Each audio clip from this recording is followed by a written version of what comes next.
नमस्कार, स्वागत है आप सभी का डीडी न्यूज के इस खास बुलेटिन एक्सप्रेस 100 में, जहां हम आपके लिए लेकर आते हैं राजनीति, मनोरंजन, देश, दुनिया, खेल और व्यापार जगत की सभी बड़ी खबरों को एक्सप्रेस यानी कि फटाफट अंदाज में। मैं हूं आपके साथ भावना नैयर। तो देखिए खबरें तेज रफ्तार से। प्रधानमंत्री नरेंद्र मोदी आज देश के कुछ राज्यों की यात्रा करेंगे। सबसे पहले वे सिक्किम एट 50 कार्यक्रम में शिरकत करेंगे। सिक्किम की स्थापना के 50 वर्ष पूरा होने के अवसर पर कई विकास परियोजनाओं का शिलान्यास और उद्घाटन भी करेंगे प्रधानमंत्री नरेंद्र मोदी। उसके बाद प्रधानमंत्री मोदी पश्चिम बंगाल के कूच बिहार के अलीपुरद्वार जाएंगे। प्रधानमंत्री अलीपुरद्वार जिले में 2 कार्यक्रमों में हिस्सा लेंगे।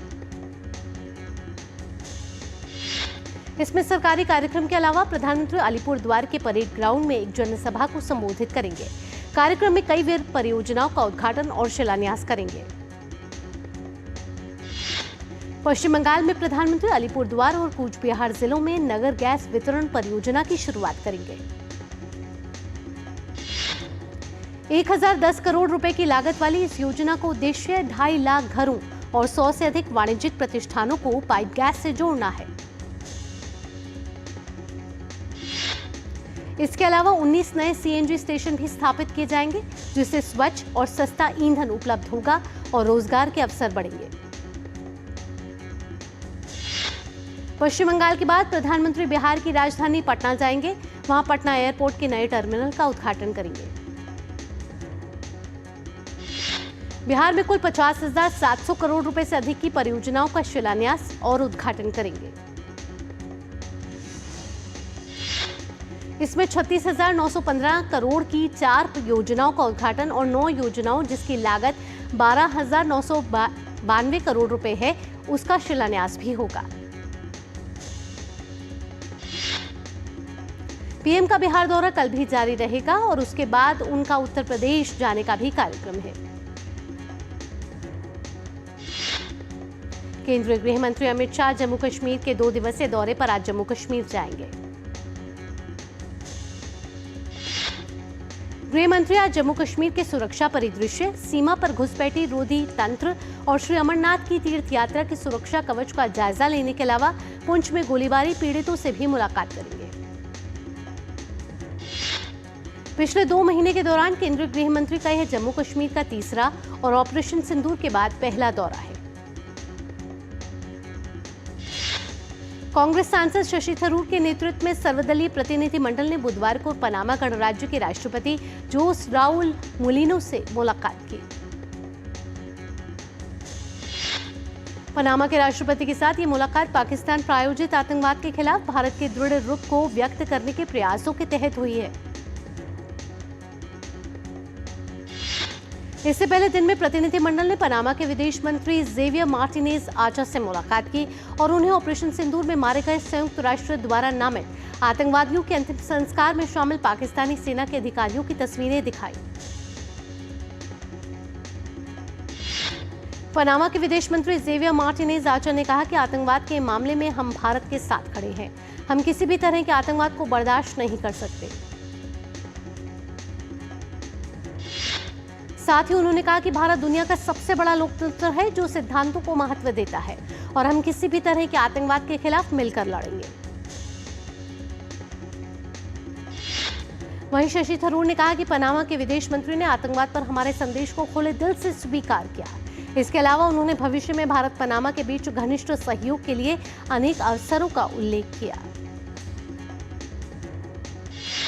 डीएम के सांसद कनिमोई के नेतृत्व में सर्वदलीय प्रतिनिधिमंडल में शामिल सपा सांसद राजीव राय ने कहा कि हर जगह हर भारतवासी देश के साथ, देश की सेना के साथ, देश की सरकार के साथ है।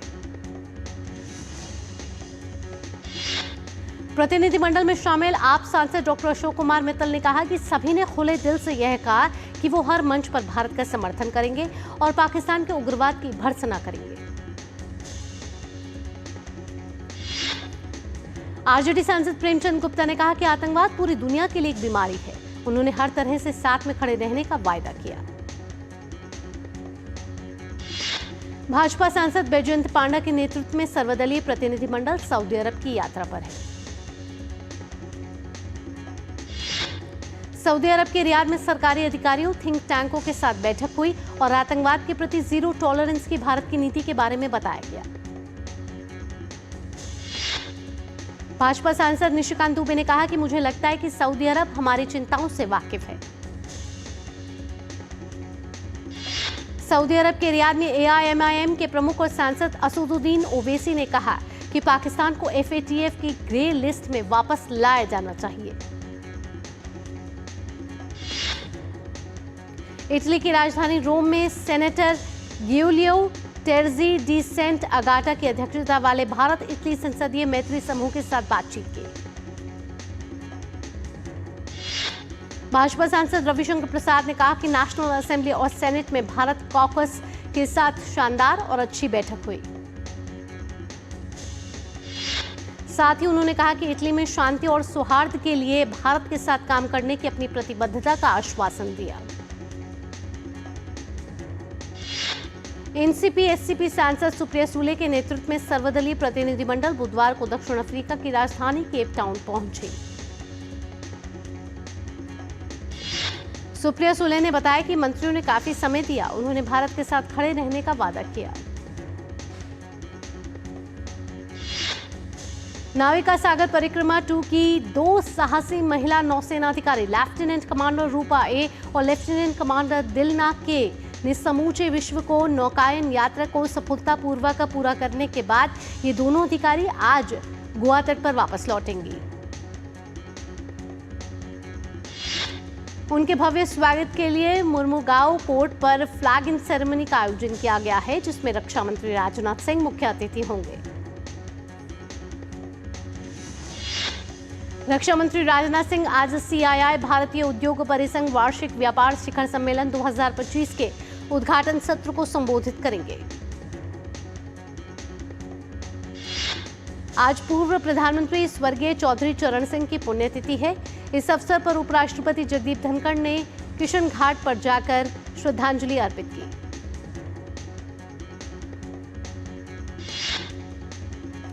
उपराष्ट्रपति जगदीप धनखड़ ने कहा कि भारत का किसान देश की रीढ़ की हड्डी है, हमारी राष्ट्र सामाजिक और आर्थिक व्यवस्था का मुख्य केंद्र भी है। केंद्रीय गृह मंत्रालय ने नैनीताल स्थित शत्रु संपत्ति मेट्रोपोल होटल परिसर को अस्थायी रूप से पार्किंग के रूप में उपयोग के लिए उत्तराखंड सरकार को आवंटित कर दिया गया है। मुख्यमंत्री धामी ने शाह का आभार जताया है और कहा है कि इससे नैनीताल में पार्किंग की समस्या को दूर करने में काफी सुविधा होगी। देश में मानसून तेजी से आगे बढ़ रहा है। मौसम विभाग के मुताबिक केरल, कर्नाटक, तटीय महाराष्ट्र और गोवा में अगले 3 से 4 दिन के दौरान बहुत भारी बारिश होने की संभावना है। वहीं राजधानी दिल्ली में आज से मौसम के एक बार फिर बदलने की संभावना है। बीते 2 दिन के शुष्क मौसम और उमस भरी गर्मी के बाद आज राजधानी में बादल छाए रहने का अनुमान है। इसके साथ ही दिल्ली में 40 से 60 किलोमीटर प्रति घंटे की रफ्तार से तेज आंधी चलने और हल्की बारिश की भी संभावना है। मौसम विभाग ने आज के लिए येलो और कल के लिए ऑरेंज अलर्ट भी जारी किया है। वहीं समय से पहले महाराष्ट्र पहुंचे मानसून के चलते राज्य के कई जिलों में मूसलाधार बारिश हो रही है। मुंबई में कई जगहों में बारिश के चलते बाढ़ जैसे हालात बन गए हैं। इसे लेकर प्रशासन ने अलर्ट जारी किया है। लोगों को सुरक्षित जगहों पर पहुंचाया गया है। साथ ही NDRF की टीमें तैनात की गई हैं। देश के कई राज्यों में एक और जहां बारिश आफत बनकर बरस रही है, वहीं राजस्थान में मौसम मिला जुला बना हुआ है। राजस्थान के बीकानेर में तापमान सर्वाधिक 44.8 डिग्री सेल्सियस दर्ज किया गया। वहीं बाड़मेर, जैसलमेर, फलौदी और श्रीगंगानगर का तापमान 44 डिग्री से अधिक बना हुआ है। अपनी अमेरिकी यात्रा के दौरान भारतीय विदेश सचिव विक्रम मिस्री ने वॉशिंगटन में अमेरिकी उप सचिव क्रिस्टोफर लैंडो से मुलाकात की।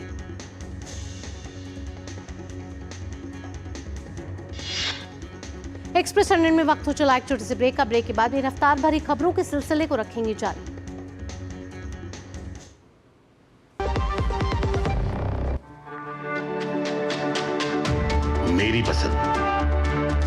पसंद। मेरी पसंद। मेरी पसंद। हमारी पसंद। हम सबकी पसंद। मजबूत देश का मजबूत सरिया हो गया स्टील। वाह यार, क्या सही हो आप। मेरा भी मन करता है कुछ करने का। मन करता है तो करो। घर की चीजों से टाइम ही नहीं मिलता और हूँ सिर्फ 10वीं पास। आप LIC की बीमा सखी योजना के साथ जुड़ सकती हो। मैं LIC एजेंट बन सकती हूँ। पूरी ट्रेनिंग भी मिलेगी, मंथली स्टाइपेंड भी मिलेगा, स्टाइपेंड भी, ऊपर से कमीशन अलग। LIC बीमा सखी योजना से जुड़ने के लिए अपनी नजदीकी LIC शाखा से संपर्क करें। LIC बीमा सखी योजना, अपनी शुरुआत अपने हिसाब से। ब्रेक के बाद आपका स्वागत है। आप देख रहे हैं एक्सप्रेस 100। रफ्तार भरी खबरों के सिलसिले को बढ़ाते हैं आगे।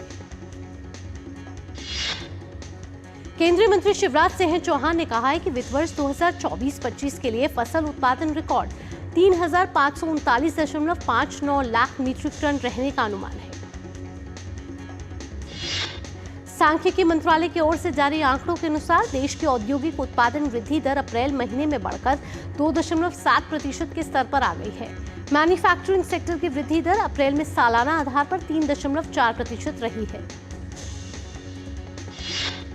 अप्रैल में पावर सेक्टर के उत्पादन में 1.1% की वृद्धि हुई है।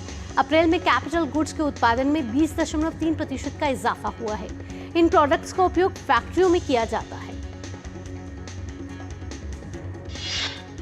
प्रधानमंत्री नरेंद्र मोदी की अध्यक्षता में आर्थिक मामलों की कैबिनेट समिति ने किसानों को उनकी उपज का लाभकारी मूल्य सुनिश्चित करने के उद्देश्य से मार्केटिंग सीजन 2025-26 के लिए 14 खरीफ फसलों के MSP में वृद्धि को मंजूरी दे दी है। पीएम मोदी की अध्यक्षता में आर्थिक मामलों की मंत्रिमंडलीय समिति ने design build finance operate transfer mode पर आंध्र प्रदेश में NH 67 पर 3,653.10 करोड़ रुपए की लागत से 108.134 किलोमीटर लंबे 4 लेन बाड़मेर नेल्लोर कॉरिडोर के निर्माण को मंजूरी दे दी है। प्रधानमंत्री नरेंद्र मोदी की अध्यक्षता में केंद्रीय मंत्रिमंडल ने वित्त वर्ष 2025-26 के दौरान किसानों को ऋण के लिए संशोधित ब्याज छूट योजना के तहत छूट को जारी रखने की मंजूरी दे दी है। इसके अलावा आवश्यक निधि व्यवस्था को भी मंजूरी दे दी गई है। उपभोक्ता मामलों के विभाग ने कहा है कि भारतीय उत्पादों को वैश्विक स्तर पर प्रतिस्पर्धी बनाने के लिए सरकार बेहतर क्वालिटी स्टैंडर्ड पर फोकस कर रही है। DOCA की सेक्रेटरी निधि खरे ने कहा है कि भारत के मैन्युफैक्चरिंग सेक्टर का एक बड़ा हिस्सा MSME से आता है।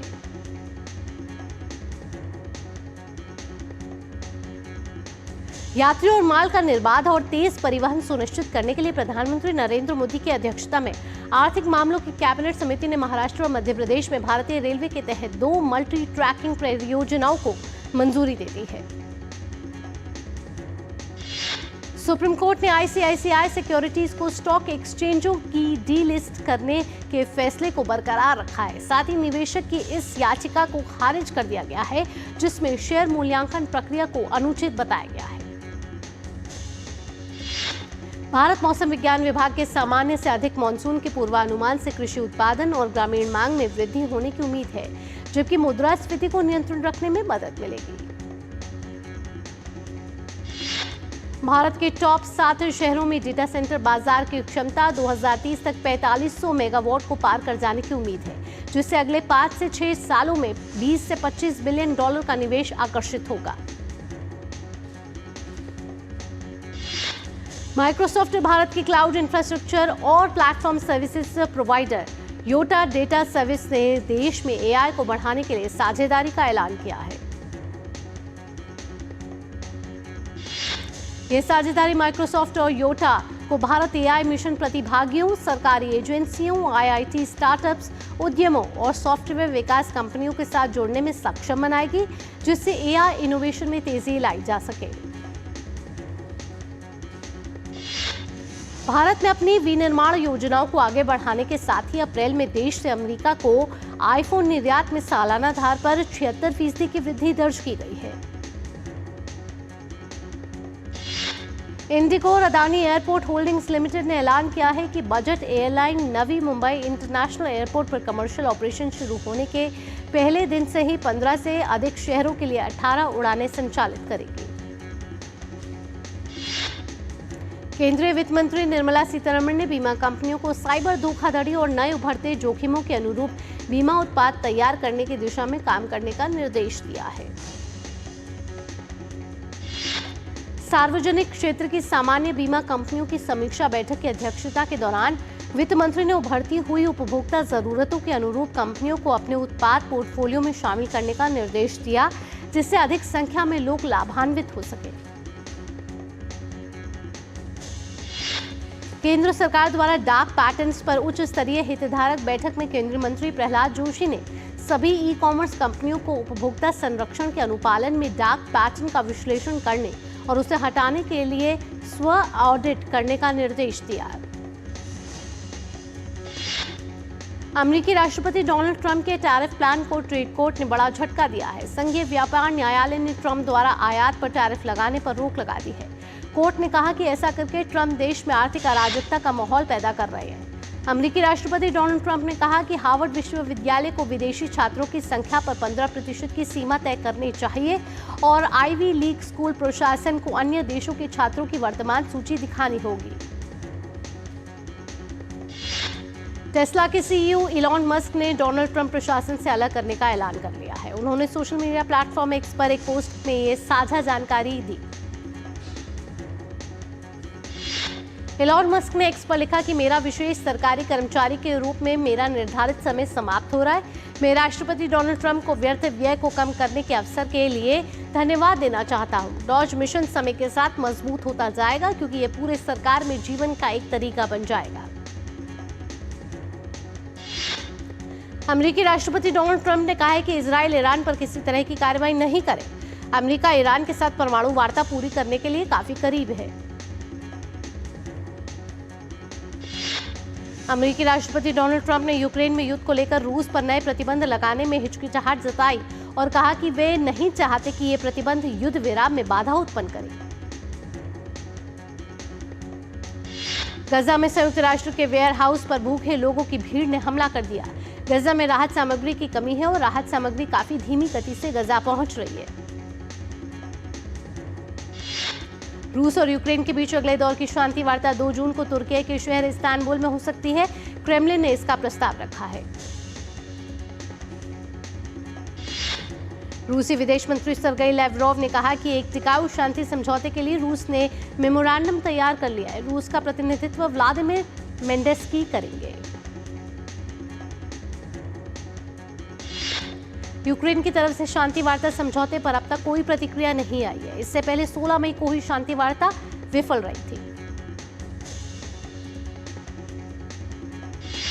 अमेरिकी विदेश मंत्री मार्को रूबियो ने रूस से कहा है कि यूक्रेन के साथ महत्वपूर्ण सद्भावपूर्ण तरीके से बात की जाए। रूस के विदेश मंत्री सर्गेई लावरोव से बातचीत के दौरान युद्ध खत्म करने के लिए रचनात्मक बातचीत को कहा। एनवीडिया के शेयर पहली तिमाही में शानदार प्रदर्शन के बल पर 6% उछले। पहली तिमाही में कंपनी ने अनुमान से ज्यादा मुनाफा कमाया। जर्मनी और यूक्रेन बिना किसी सीमा के लंबी दूरी की मिसाइलों का संयुक्त उत्पादन करेंगे। जर्मन चांसलर फ्रेडरिक मर्ज ने यूक्रेनी राष्ट्रपति वोलोदिमीर ज़ेलेंस्की की बर्लिन यात्रा के दौरान ये बात कही।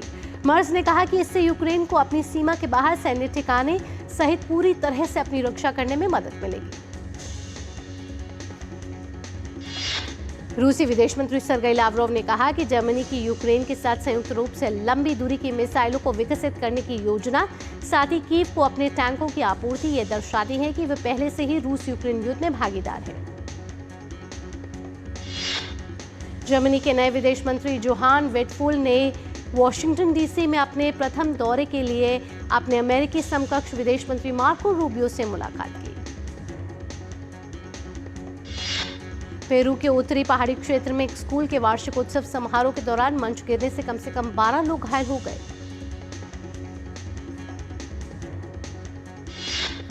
स्विस आल्प्स में ग्लेशियर का एक बड़ा हिस्सा टूट चुका है, जिससे बर्फ, कीचड़ और चट्टान का सैलाब आ गया है, जिसमें एक पहाड़ी गांव का अधिकांश हिस्सा दब गया, जिसे चट्टान खिसकने के खतरे के कारण खाली करा लिया गया।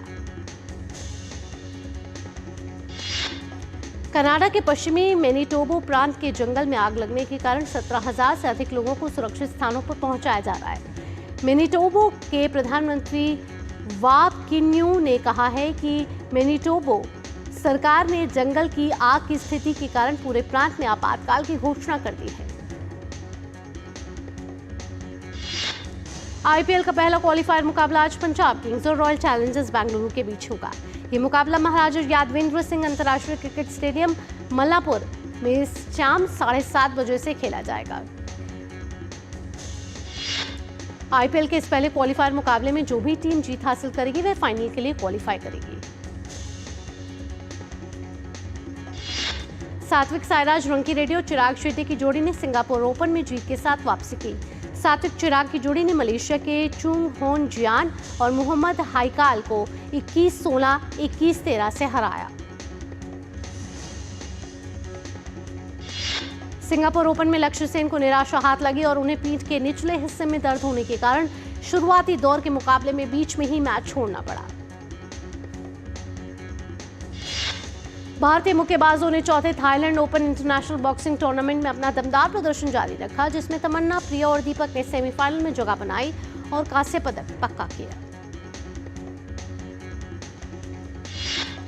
महिलाओं के 51 किलोग्राम वर्ग में तमन्ना ने चीनी ताइपे की लिu यूशान को हराया। वहीं प्रिया ने 57 किलोग्राम भार वर्ग में दक्षिण कोरिया की पाक आहा ह्यून को 5-0 से जीत हासिल की। FIH प्रो लीग में यूरोपीय चरण के लिए भारतीय महिला हॉकी टीम रवाना हो चुकी है। टीम 8 जून तक नीदरलैंड के एम्स्टर्डम में प्रशिक्षण लेगी। भारतीय महिला टीम 14 और 15 जून को ऑस्ट्रेलिया की महिला टीम से भिड़ेगी। उसके बाद 17 और 18 जून को अर्जेंटीना की महिला टीम से मैच खेलेगी। थाईलैंड के खिलाफ होने वाले अंतर्राष्ट्रीय फ्रेंडली मैच के लिए भारतीय फुटबॉल टीम में 28 खिलाड़ी शामिल किए गए हैं। भारतीय टीम बुधवार शाम को थाईलैंड के लिए रवाना हो चुकी है। थाईलैंड फ्रेंडली मैच 4 जून को खेला जाएगा। थाईलैंड दौरे के बाद भारत फुटबॉल टीम एशियाई कप 2027 के क्वालिफायर के तीसरे राउंड के मैच के लिए हांगकांग जाएगी, जो 10 जून को होगा। भारत के यूकी भामरी और उनके अमेरिकी जोड़ेदार रॉबर्ट गेलोवो ने फ्रेंच ओपन पुरुष युगल के पहले दौर में जीत हासिल की। भामरी और गेलोवो के ने पहले दौर में रॉबिन हासो और हैंड्रिक जेबिन्स की जोड़ी को शिकस्त दी। Casper Ruud French Open tennis grand slam के दूसरे दौर में नीनो बोर्जेस से हार गए। वहीं बोर्जेस फ्रेंच ओपन के तीसरे दौर में पहुंचने वाले पुर्तगाली खिलाड़ी बन गए हैं। फ्रेंच ओपन के अन्य मुकाबलों में कार्लोस अल्कराज ने एक सेट से पिछड़ने के बाद उभरते हुए फैबियन मरोचसन को 6-1, 4-6, 6-1, 6-2 से हराया। और फ्रेंच ओपन के पुरुष डबल्स में रोहन बोपन्ना और चेक गणराज्य के एडम पाव्लोसेक की जोड़ी भी अमेरिका के रॉबर्ट कैश और जे ट्रेसी को हराकर दूसरे दौर में पहुंच गई है।